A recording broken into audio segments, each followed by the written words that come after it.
Hola, buenos días amigos de Pochi Noticias. Estamos nuevamente aquí en la Escuela Primaria El Pensador Mexicano. Hoy vamos a hablar sobre muralismo y uno de los grandes personajes del muralismo aquí en nuestro país. Y para ello nos va a hacer el favor de hablarnos el licenciado en Artes Leopoldo Márquez Chaumer, que es de origen venezolano. Si nos podría usted platicar algo sobre este gran muralista que tuvo nuestro país. Gracias, primero gracias por la invitación, ¿no? Ha sido para mí de verdad un honor estar aquí en Poxidegen. Es complicado pronunciarlo para uno, pero ya aprendí, creo que lo dije bien, y formar parte de ser padrinos de la primera casa muralista de esta ciudad, en compañía con el maestro Jesús Arévalo, que viene de Querétaro. Es un honor para mí, pero quería hacer este tipo de charlas, de plática, de tertulia, más que hablar de una conferencia sobre David Alfaro Siqueiro, porque Siqueiro es el que escribió las pautas del muralismo, es el que abrió la puerta del muralismo como interés de estudio. No menosprecio a ninguno de los otros artistas mexicanos como Diego Rivera, Orozco, Tamayo y toda esta gama de maestros mexicanos, pero es Siqueiro el que pone el énfasis, ¿no?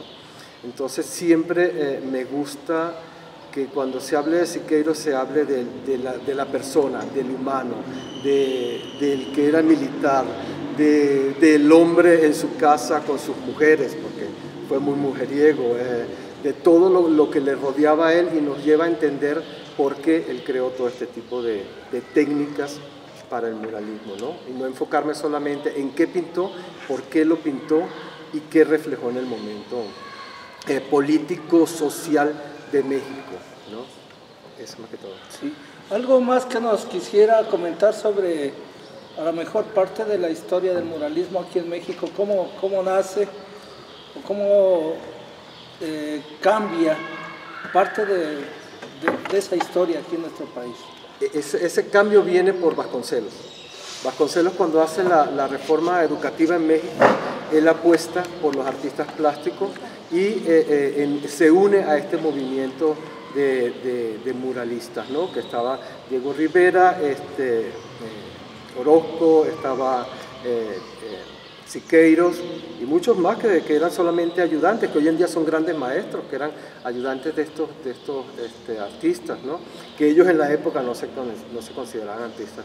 Con Vasconcelos empieza a abrir un espacio para el muralismo, ¿ok? Y entonces el muralismo se empieza a emplear como la forma de comunicación hacia el pueblo, y no es algo que descubre Vasconcelos, ya siempre se hizo. Si nos vamos hacia la historia, nos remontamos a Egipto, el muralismo se utilizaba para informarle al pueblo. Ramsés II, que era uno de los más grandes faraones, el único faraón que vivió más de 90 años, el único faraón que se proclamó Dios antes de morir, hizo su templo y se elevó a los cielos estando en vida. Él utilizaba el muralismo para contarle a su pueblo. Él creó técnicas como el bajorrelieve, pero era tan inteligente que el bajorrelieve normalmente no se trabaja más de 5 o 4 centímetros, dependiendo de lo que vayas a hacer. Él decidió hacerlo de 20, porque si él hacía bajorrelieve en una columna y se le hacía un bajorrelieve de 20 centímetros, cuando venía otro emperador, quería borrar ese bajorrelieve, entonces afectaba el edificio. Entonces él hizo esa estrategia para que no pudieran borrar sus relieves y quedaran por siempre. Y nada más fue una estratega. Entonces fíjenme, voy a hablar de Ramsés II para regresarme a Siqueiros como estratega. Y es lo que normalmente no vemos en Siqueiros, ¿no? Siqueiro, bueno, decir cuándo nació, cuándo murió, no es algo que les dé una nueva información ni un nuevo dato sobre Siqueiros, ni tampoco, como dije anteriormente, las mujeres que tuvo y los escándalos que tuvo a nivel político, pero Siqueiros era un militar. Siqueiros ante todo era militar. Él no era artista plástico. Él decía, si tenía que dejar el pincel por las armas, las dejaba. Y su única meta era su frente militar. Él estuvo en espacios políticos muy importantes, como en la Guerra Civil Española. Fue agregado militar de México en España, por ejemplo, es algo que casi nadie sabe, que fue agregado militar. Y fue exiliado y, como yo digo, él tenía las llaves de todas las prisiones de México, porque él entraba y salía con una libertad, volvía a salir, volvía otra vez a delinquir y volvía otra vez a entrar a la prisión. Y ahí se ponía a trabajar en lo que era la pintura de Caballete de Siqueiros.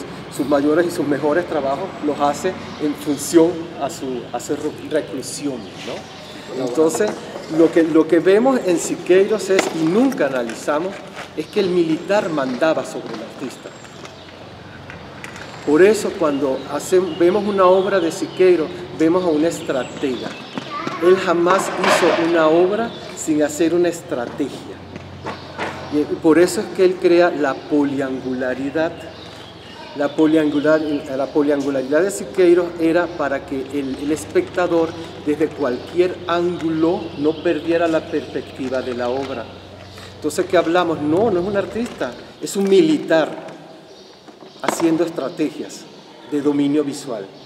Entonces, no lo enfoquemos como artista, enfoquémoslo como el militar que nos preparaba estrategias visuales para que nosotros pudiésemos envolvernos dentro del mural.